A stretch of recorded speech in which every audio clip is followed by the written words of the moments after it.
মহান রবের দরবারে শুকরিয়া যে মহান রব্বুল আলামিন আমাদেরকে দীর্ঘদিনের প্রতিবন্ধকতা থেকে কাটিয়ে মুক্ত আকাশে আল্লাহর এই জমিনে এবং আল্লাহর আসমানের নিচে আল্লাহর বাণীকে বুলন্দ করার জন্য, ইসলামের কথাকে উচ্চকিত করার জন্য একটা সুযোগ করে দিয়েছেন এবং আমাদেরকে সুস্থতার সাথে নাজাতের এই মাস, মাগফিরাতের এই মাস, রহমতের এই মাসে সুস্থতার সাথে সিয়াম পালনের তৌফিক দান করেছেন।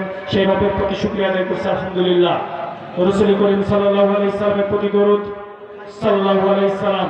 সম্মানিত ভাইরা, আমরা সকলেই জানি কোরআনের একটি আয়াতের মাধ্যমে আমরা রোজাকে ফরজ পেয়েছি, যার মাধ্যমে আমরা মুত্তাকির জ্ঞান অর্জন করতে পারবো বলে আশা করা হয়েছে।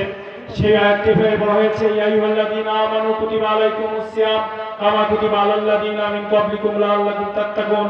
হে ঈমানদারগণ, তোমাদের উপর রোজাকে ফরজ করা হয়েছে যেমনি ভাবে তোমাদের পূর্ববর্তীদের উপরে ফরজ করা হয়েছিল, যাতে কিনা এখান থেকে তোমরা তাকওয়া অর্জন করতে পারো।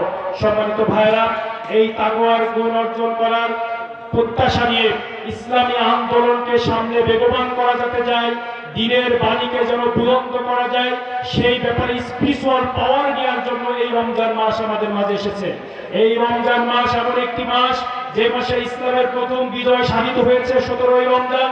যে দিন এমন একটি অবস্থার সম্মুখীন হয়েছিল ইসলামের ছোট্ট ক্ষুদ্র বাহিনীটি, সেই দিন ইসলামের কথা সারা বিশ্বের মানুষের কাছে ভবিষ্যতে পৌঁছাবে কি পৌঁছাবে না, কোরআনের বাণী বিশ্বের দরবারে পৌঁছাবে কি পৌঁছাবে না, আমি আপনি মুসলমান হিসেবে বিশ্বের দরবারে পরিচয় দিতে পারবো কি পারবো না, সেরকম একটি সন্ধিক্ষণের দিনে আমাদের প্রিয় নবী রাসূল করিম সাল্লাল্লাহু আলাইহি ওয়াসাল্লাম সেদিন সাহাবী আজমাইনকে বলেছিলেন, বাকি বাতিলের মোকাবেলায় ইসলামকে রক্ষার জন্য তোমরা আজকে রোজাকে ভেঙে ফেলো এবং কাফের মুশরিকদের বিরুদ্ধে সর্বশক্তি নিয়ে ময়দানে ঝাঁপিয়ে পড়ো। সেই দিন সেই ছোট্ট বাহিনীর দীপ্ত পদচারণায় এবং শক্তি আল্লাহর রহমতের মাধ্যমে আমরা সেদিন জয় পেয়েছিলাম। জানি ফলশ্রুতিতে আপনি আমি আজকে মুসলিম হিসেবে গর্ববোধ করি। আমি আপনি আজকে কোরআনের কথা মানুষের কাছে বলার সুযোগ পাই, শোনার সুযোগ পাই। সম্মানিত ভাইরা, এই কোরআন নাযিলের কারণে আল্লাহ এই মাসকে শ্রেষ্ঠত্ব দান করেছেন। শাহরুর রমাদানুল্লাযী উনজিলা ফিল কোরআন হুদাল লিন-নাস ওয়া বায়্যিনাতিন মিনাল হুদা ওয়াল ফুরকান। এই সেই মাস যে মাসে মহাগ্রন্থ আল কোরআন নাযিল হয়েছে, যেটা মানব জাতির জন্য হেদায়েত স্বরূপ এবং সত্য মিথ্যার মধ্যে পার্থক্য সৃষ্টিকারী। সম্মানিত প্রিয় উপস্থিতি, আজকে আমাদের কাছে কোনটা সত্য এবং কোনটা মিথ্যা সেটা প্রস্ফুটিত হয়ে গিয়েছে।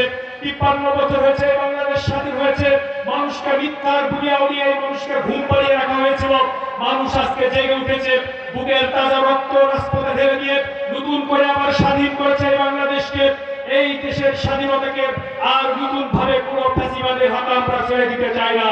আমরা যে ছাত্র যুবক জনতা বুকের রক্ত দিয়ে এই বাংলাদেশকে নতুন ভাবে চিন্তার স্বাধীনতা, কথার স্বাধীনতা, রাজনীতি করার স্বাধীনতা, ভোট প্রদানের স্বাধীনতার জন্য যে জীবন দিয়েছে, এই স্বাধীনতাকে আর কোন নতুন ফ্যাসিবাদ এই বাংলাদেশে এসে জনগণের মিথ্যা আশ্বাস দিয়ে নতুন করে আবার জুলুমতন্ত্র কায়েম করবে, এই বাংলাদেশের দেশপ্রেমিক নাগরিক এবং ইমানদার নাগরিক তা কখনোই মেনে নেবে না।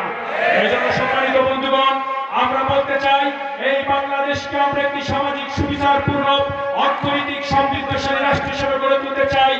এই জন্য বলতে চাই, যারা এই রমজান মাসে তাকওয়ার জ্ঞান অর্জন করছি, গুণ অর্জন করছি, প্রকৃত অর্থে আল্লাহর কাছে যাদের জবাবদিহিতার ভয় আছে, দেশের সকল নেতৃত্ব যদি তাদের হাতে না যায়, এদেশের মানুষ কোনোভাবেই নিরাপদ হতে পারে না।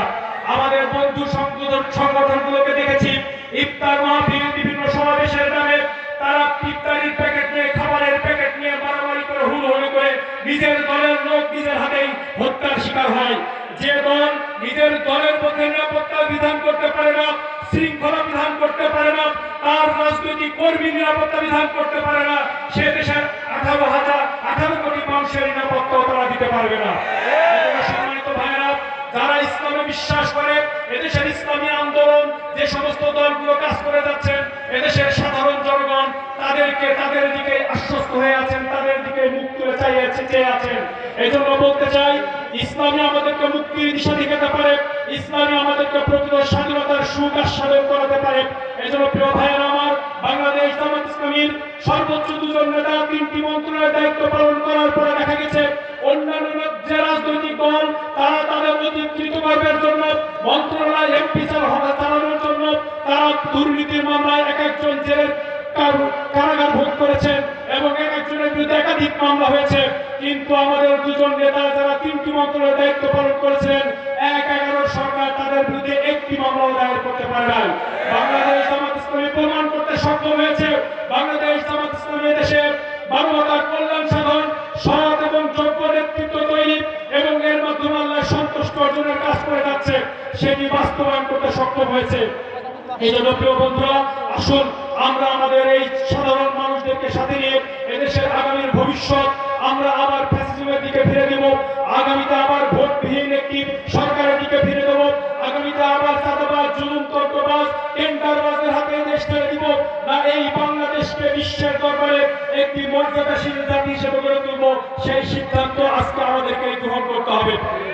এই জন্য আসুন আগামীর সুন্দর বাংলাদেশ গঠনে আমরা সকলে সম্মিলিতভাবে কোরআনের এই আন্দোলনকে বাস্তবায়ন করার জন্য কোরআনের আরো বেশি সংস্পর্শে আমরা যাই এবং শহীদদের রেখে যাওয়া কাজ, শহীদ মুস্তাফিজ থেকে শুরু করে জুলাই বিপ্লবে যারা শহীদ হয়েছেন, এই শহীদদের রেখে যাওয়া কাজ এবং স্বপ্ন বাস্তবায়নে আমরা সকলে অগ্রণী ভূমিকা পালন করি। আল্লাহ আমাদের তৌফিক দান করুন।